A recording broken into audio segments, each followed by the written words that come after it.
देखो इस क्वेश्चन में आपको क्या याद रखा है, जो हमने पहले जो क्वेश्चन वाला सीरीज स्टार्ट किया वही हम लोग कर रहे हैं अभी कंटिन्यू। तो इसमें आपको क्या दे रखा है, इंडक्टेंस की वैल्यू क्या दे रखी है, 400 मिली हेनरी दे रखी है, कनेक्टेड टू एसी सर्किट। क्या किससे कनेक्टेड है, एसी सर्किट से कनेक्टेड है। इफेक्टिव करंट कितना दे रखा है, 6 मिली एम्पियर। इसका मतलब क्या है, ये आरएमएस वैल्यू है।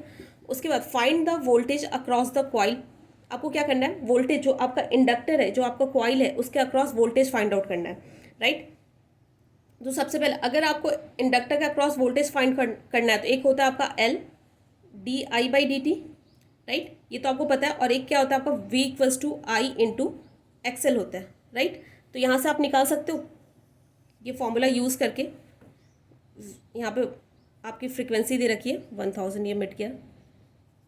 तो आप क्या करोगे यहाँ पे बताओ, अगर इंडक्टर के अक्रॉस वोल्टेज निकालना है तो क्या हो जाएगा, वी इक्वल्स टू क्या होगा, आई इंटू एक्सएल होगा, राइट। तो अब देखो एक्सएल आप कैसे निकालोगे, एक्सएल आपका क्या होता है, ओमेगा एल। ओमेगा एल क्या होगा, 2 पाई एफ इंटू एल। 2 पाई एफ की वैल्यू कितनी है, 1000 दे रखी है। और आपकी इंडक्टर की वैल्यू कितनी है आपकी, 400 मिली हेनरी, राइट। जब इसे आप सॉल्व करोगे तो ये आपका आ रहा है 2512 ओम आ रहा है, राइट। तो यहाँ पे पुट कर दो, आई आपकी कितनी दे रखी है, 6 मिली का मतलब क्या, 10⁻³ इंटू 2512। इसे जब आप सॉल्व करोगे तो आपका आएगा 15.07, राइट, वोल्ट आएगा। तो ये जो वैल्यू आपकी आई, ये आपकी कौन सी वैल्यू होगी, आरएमएस वैल्यू होगी या पीक वैल्यू, ये आपकी क्या होगी, आरएमएस वैल्यू होगी, क्योंकि यहाँ पे क्या दे रखा था आपको, आरएमएस करंट दे रखा था। समझ गए यहाँ तक। तो अगर इस तरीके से अगर आपको क्या करते हैं कि अगर आपको इंडक्टर का क्रॉस वोल्टेज निकालना होगा तो आपको ये फॉर्मूला याद रखना होगा। क्या हो जाता है एसी सर्किट में, डीसी में नहीं, एसी में, V equals to I into XL. क्योंकि जो आपका इंडक्टर है वो ओमेगा पे भी क्या करता है, डिपेंड करता है। तो आपको ओमेगा को भी कंसिडर करना होगा। तो ओमेगा को कंसिडर करने के लिए आपको क्या निकालना पड़ेगा, एक्सएल निकालना पड़ेगा। तो क्या हो जाता है, एक्सएल क्या हो जाता है, ओमेगा इंटू एल। तो ये हो गया। और इसकी हमेशा यूनिट याद रखना, ये क्या होता है आपका ओम होता है। अगर यहीं आपका क्या हो जाता है, कैपेसिटर होता, तो कैपेसिटर की जगह क्या होता, कैपेसिटर में क्या होता है, V equals to I into XC हो जाता, राइट। अगर आपको इंडक्टर कैपेसिटर के अक्रॉस वोल्टेज निकालना होता तो क्या हो जाता, आई इंटू एक्सी हो जाता। तो एक्सी क्या हो जाता, 1/ओमेगा सी होता। तो उसी पे लास्ट क्वेश्चन हम लोग, इसके बाद क्वेश्चन देखेंगे हम लोग। तो देखो जो हम क्वेश्चन कर रहे हैं तो इसी का दूसरा क्वेश्चन है। इससे पहले हम लोग इंडक्टर वाला जो किया था उसी की, इस पर क्या है, यहाँ पे कैपेसिटर है। तो यहाँ पे क्या दे रखा है, एक आपका कैपेसिटर है जो इसकी वैल्यू दे रखी है, which is connected across the 220 volt 50 hertz AC supply. Calculate XC. XC को क्या कहते हैं, आपका कैपेसिटिव रिएक्टेंस। और RMS value of current. Write down the equation of voltage and current. क्या करना है आपको, वोल्टेज और करंट का इक्वेशन फाइंड आउट करना है। तो कैसे करोगे, सबसे पहले एक्सी निकालना है। क्या क्या दे रखा है, राइट डाउन कर लो। कैपेसिटर की वैल्यू दे रखी है 10⁻²/पाई माइक्रोफेरेड, राइट। यहाँ पे देखो, यहाँ पे कुछ नहीं बोला, इसका मतलब ये क्या आपका आरएमएस वैल्यू है। तो वी आरएमएस क्या हो जाएगा आपका 220 वोल्ट, राइट। और फ्रिक्वेंसी कितनी हो जाएगी आपकी 50 हर्ट्ज। समझ गए यहाँ तक। अब देखो, अब आपको सबसे पहले क्या निकालना है, एक्सी निकालना है। एक्सी का फॉर्मूला क्या होता है, 1/ओमेगा सी। ओमेगा क्या होता है, 1/ओमेगा की वैल्यू क्या होती है, 2 पाई एफ होता है। अब जब आप वैल्यूज पुट करोगे क्या होगा, 2 पाई एफ की वैल्यू कितनी है आपकी 50 है।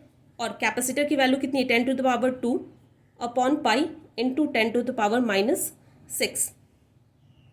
जब आप इसे सॉल्व करोगे कितनी वैल्यू आ रही है, 100। यूनिट क्या हो जाएगी, ओम। समझ गए, ये था, ये हटा देती हूँ मैं। उसके बाद आपका जो दूसरा क्वेश्चन है वो क्या दे रखा है, आपको क्या फाइंड आउट करना है, आपको आरएमएस वैल्यू फाइंड आउट करनी है। तो आरएमएस वैल्यू कैसे निकालोगे, आई आरएमएस आपका क्या हो जाएगा, वी आरएमएस अपॉन क्या हो जाएगा, एक्सी। हमेशा आपको क्या लेना होगा, एसी में एक्सी कंसिडर करना होगा। तो यहाँ पे क्या हो जाएगा, आरएमएस वैल्यू कितनी दे रखी है, 220 दे रखी है।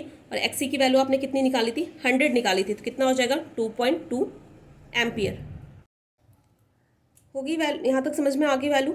अब देखो, अब आपको थर्ड में आपको क्या करना है, right down the equation of voltage and current. Voltage और करंट की इक्वेशन को लिखनी है आपको।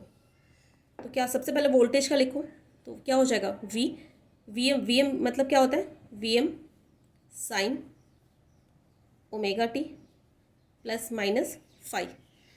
अब देखो, अब आपको क्या करना है, वी एम की वैल्यू, वी एम निकालना होगा, मतलब वी एम आपकी पीक वैल्यू होती है। पीक वैल्यू क्या हो जाता है, सबसे पहले आर एम एस वैल्यू क्या होता है, आर एम एस वैल्यू यहाँ आपको याद होगा क्या होता है, वी एम अपॉन √2।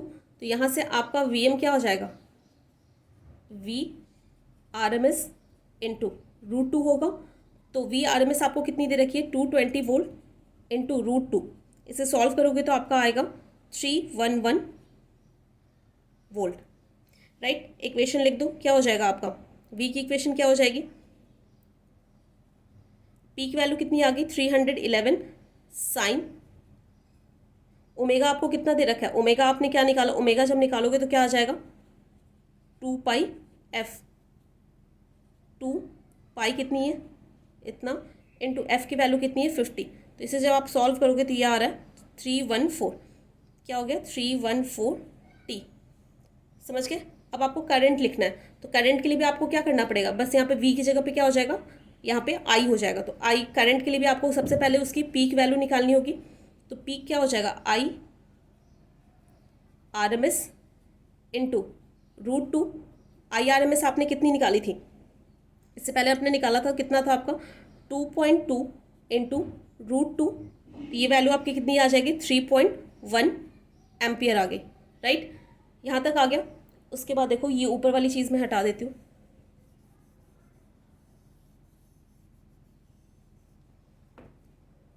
तो यहाँ से आप क्या लिखोगे, आई एम की वैल्यू कितनी आ रही है आपकी 3.1 साइन ओमेगा की वैल्यू कितनी आ रही है 314t।